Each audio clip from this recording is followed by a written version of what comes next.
buenas tardes, tengan todas y todos ustedes, amigas y amigos de Radio 1300 con clase, en su programa Jóvenes Exigentes, con este sol radiante de hoy, día jueves 27 de febrero de 1997, ¿verdad? Estamos aquí con el teniente coronel Hugo Chávez Frías. Muy buenas tardes y bienvenido, Hugo, a nuestro programa Jóvenes Exigentes. Bueno, muy buenas tardes a todos, gracias por esa bienvenida a estos jóvenes exigentes. Muy buenas tardes a todos y les agradezco la invitación, y más que agradecerla, pues se siente hoy precisamente cuando se cumplen 8 años, ¿verdad?, de aquel hecho trágico que marcó la historia nacional de estos últimos años, ¿no? Y bueno, esa pregunta es bien interesante, la de Cipriano Castro, un general al que hay que reivindicar, porque la historia no es lo mismo la historia que la historiografía, ¿no?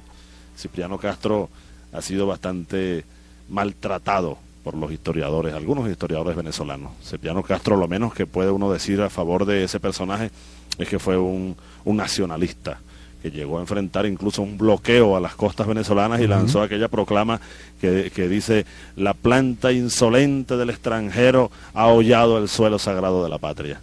Sí, eso fue un hecho donde participó Alemania, Italia y otro país también, y eso fue motivado a una razón de... Sí, era la deuda externa, la deuda que venía de la independencia y bueno, y el empeño de adueñarse del país. Además, la excusa era una deuda que no se podía pagar en la situación en que estaba Venezuela comenzando este siglo, pero además de eso el empeño era, bueno, invadir Venezuela y tomar las grandes riquezas que aquí en este país siguen habiendo, ¿no?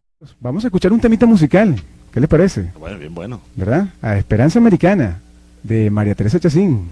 ¿Qué te parece esta intérprete? Bueno, María Teresa, yo la conozco personalmente, ¿no? Es una patriota María Teresa, ¿no? María Teresa y Rosa Virginia, que son dos cantoras de este pueblo que recogen la esperanza, el amor. Son como dos flores de esta patria, ¿no? Que le cantan y llenan de fe, de afecto y de esperanza a la patria a través de la música. Lo que debemos rescatar, recuperar.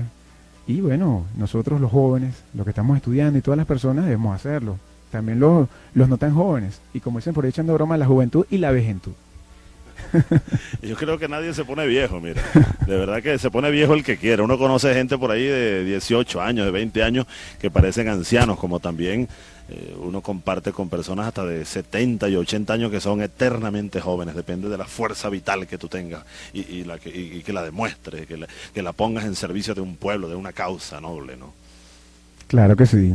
Bueno, entonces, Hugo, nosotros como jóvenes estamos preocupados por nuestro país, por mejorarlo.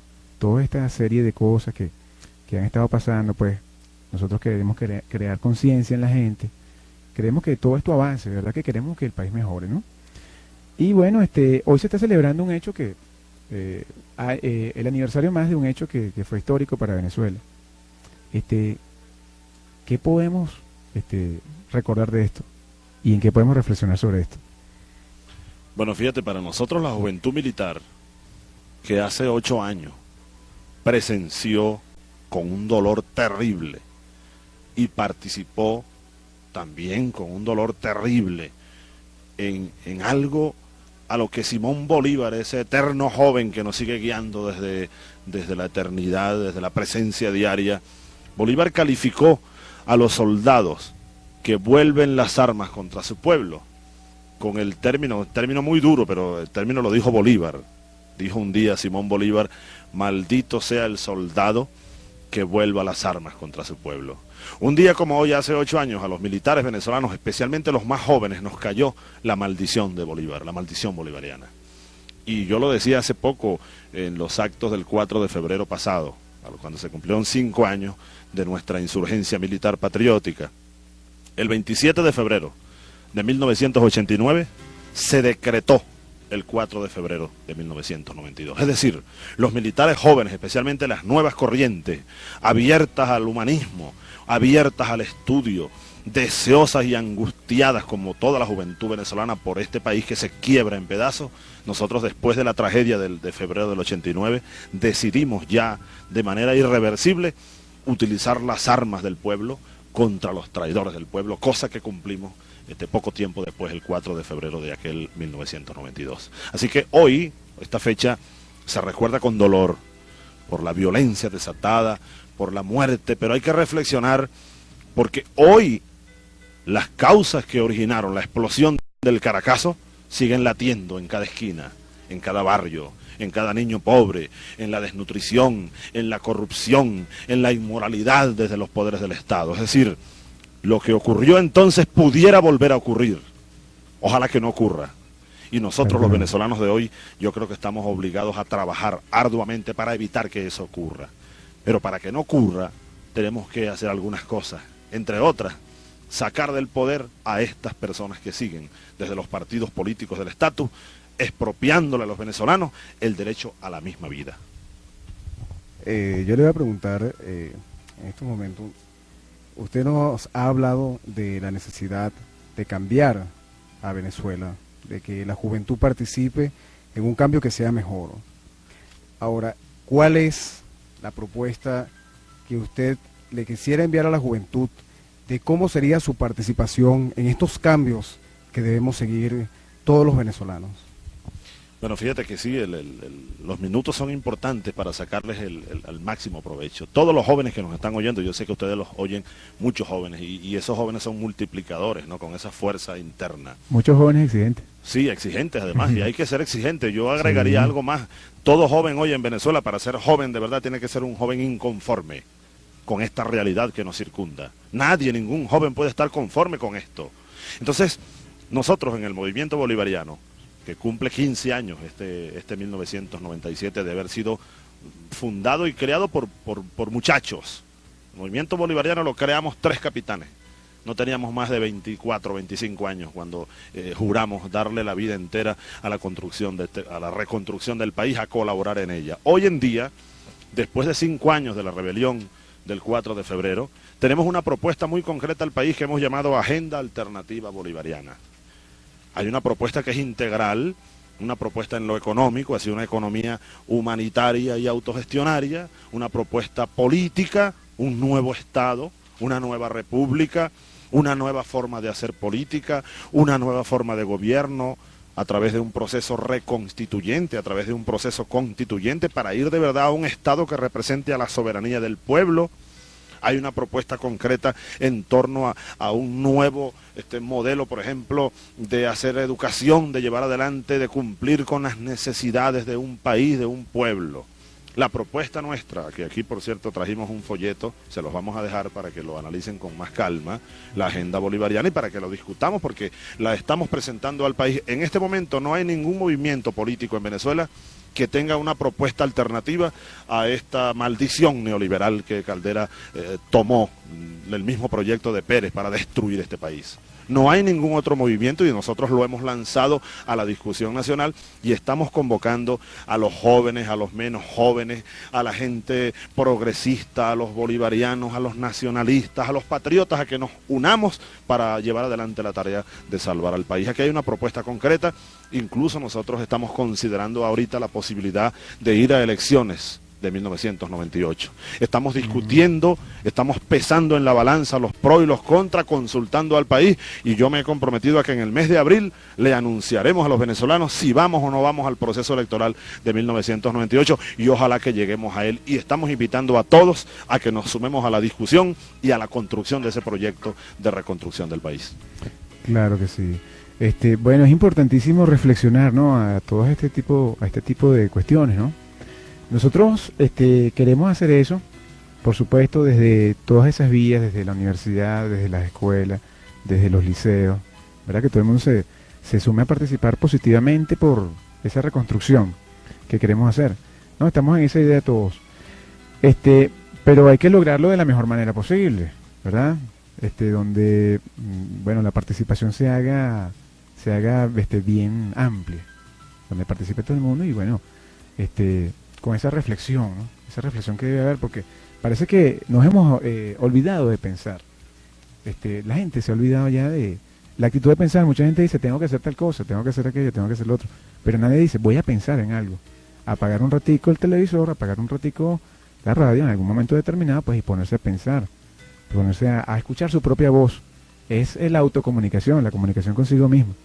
Un proceso de comunicador y receptor, pero es consigo mismo, y es importante escuchar nuestra propia voz. Entonces, bueno, sería una manera, ¿no?, comenzar por esa autorreflexión personal, valga la redundancia. Sí, yo diría que sí, la autorreflexión con uno mismo y con los equipos, ¿no? Porque no se trata tampoco del individuo solo, sino de un colectivo.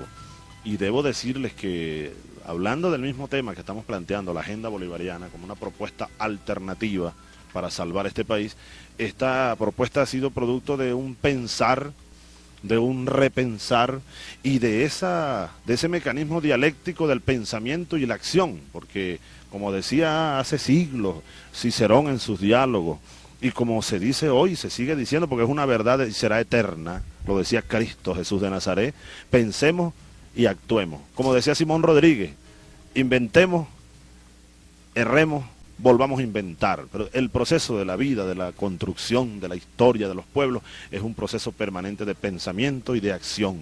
Como decía Bolívar, bueno, Bolívar convocaba congreso de Angostura, planteaba el poder moral, pero al día siguiente estaba en las calles, luchando en los campos de batalla con la espada libertaria que llevaba, convocando a un pueblo a luchar por el pensamiento. Entonces sí, me parece correcta tu observación. Pensar, yo tengo un amigo que ha trabajado mucho con nosotros y sigue trabajando en estos proyectos de pensar el país futuro. Decía, mira Hugo, pensar duele.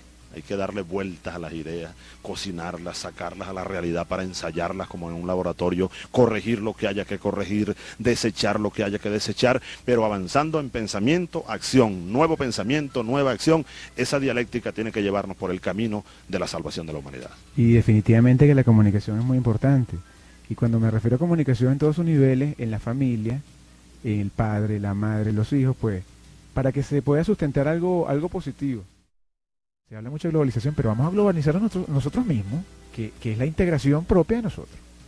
Claro, y esa globalización, porque el término pues no dice nada por sí mismo. Bueno, a nombre de la justicia, a nombre de su raza, a nombre de la pureza humana, Hitler invadió pueblos y asesinó millones de seres humanos, produjo la muerte. Es decir, por eso el término globalización, tal como se está empleando en estos últimos años y que nos quieren acuñar por muchos medios de comunicación social, es un término contrario a la razón de ser del ente venezolano, del ente nacional venezolano. Esta globalización neoliberal que se pretende imponer en el continente latinoamericano, desde México hasta Argentina, pretende borrar la identidad nacional, pretende acabar con nuestra propia existencia como pueblo, pretende, y lo ha logrado en gran parte, borrar nuestra propia identidad cultural, borrar la memoria histórica. Estas preguntas que ustedes hacen son muy buenas porque son puntos que ponen a reflexionar a la gente. Sí. Borrar nuestra cultura, nuestra tradición, esa música de María Teresa Chacín, bueno, tiene que luchar, ¿verdad?, contra el huracán y el vendaval de música que no refleja nuestra propia realidad. Entonces, ese proyecto globalizante es un proyecto contrario a nuestros propios intereses. Yo diría globalizar lo nuestro en primer lugar. Exacto, primero empezar por globalizar nosotros mismos, después globalizar nuestra familia, nuestras comunidades, nuestros vecinos, toda la sociedad civil, bueno, el país en general. Pero hay que comenzar por adentro porque a veces hay un momento donde uno piensa, cónchale, hay un vacío. Y ese vacío precisamente está allí. La falta de comunicación, el cariño, la ternura, cuestiones que faltan y que hay que promoverla. Entonces, en ese momento nos volvemos íntegros y entonces en ese momento estamos globalizados. Ya podemos entonces trascender a de forma concéntrica, ¿no? Hacia otros sectores de nosotros mismos, pues, de lo cercano aquí, de lo común, o sea, las cuestiones de la comunidad. Pero hay que empezar por ahí, desde adentro. Sí, eso es una idea que yo creo que refleja mucho el buen sentir de mucha gente, ¿no? La buena fe de mucha gente, y creo que hay que hacerlo. Pero también preguntémonos lo siguiente. ¿Cómo integrar una familia venezolana cuyos componentes, más de la mitad de los venezolanos, de los jóvenes venezolanos de hoy, en edad escolar, no están en la escuela? Sí. ¿Cómo integrar una familia con el 90% de pobreza crítica? Con más del 50% de pobreza extrema, es decir, gente que no puede ni comer, más de 10 millones de seres humanos. Una familia así, por más mensaje, por más palabra, por más comunicación que haya positiva, no se puede integrar. Hay una tesis, y aquí está nuestro amigo Aníbal, que es sociólogo y estudioso de esa ciencia, el amigo Víctor es economista, y bueno, y hemos discutido en diversas ocasiones toda esta problemática. Hay una tesis sociológica que yo comparto, que tiene que ver mucho con la sociología y la economía. Cuando una sociedad baja por debajo de un umbral mínimo de existencia, se pierde el sentimiento racional y nos quedamos con lo meramente humano. Yo pienso que ahora la actitud debe ser estimular. Sí, Estimular sin duda alguna. Mira, a la nosotros, gente, hermanos, los amigos, para que hagan se hagan claro, cosas claro. buenas. Pues. Nosotros andamos, creo que el tiempo se nos ha Sí, agotado. eso se nos va a agotar. Pero fíjate, nosotros, nuestra tarea de cada minuto, de cada hora, de día, de noche, no tenemos fin de semana, no podemos tener porque el país se hunde. Nuestro mensaje es de compromiso y, repito, fundamentado en un profundo amor y un profundo dolor por esos niños, por esta gente venezolana que no tiene comida, que no tiene trabajo, que no tiene vivienda, no tiene educación, no tiene ni esperanza. Nosotros, los jóvenes de hoy, yo tengo 42 años, me siento como si comenzara la vida, renovado en mi espíritu y en mi cuerpo, comprometido con las nuevas generaciones de venezolanos. Yo estoy seguro que el pueblo de Venezuela le va a demostrar al mundo de lo que es capaz. Estoy convencido de ello y estoy seguro que la mayoría de los venezolanos tenemos la fuerza para, unidos, como decía Bolívar, unámonos y seremos invencibles, tendremos patria, ese es nuestro Y compromiso. siempre por delante de todo la honestidad, la ética y los valores de nuestros abuelos que tienen que estar presentes. O sea, lo que llamamos aquí graciosamente la vejentud. Así que la vejentud está presente en jóvenes exigentes y deben haber, digamos que también hay una vejentud Eso no es con exigente. Víctor. Una vejentud exigente. Bueno, mis amigos, nos vamos, bueno, lástima que se nos haya acabado el tiempo, pues, esperamos que también vengan otras personas también a dar su opinión de diferentes cuestiones, ¿no?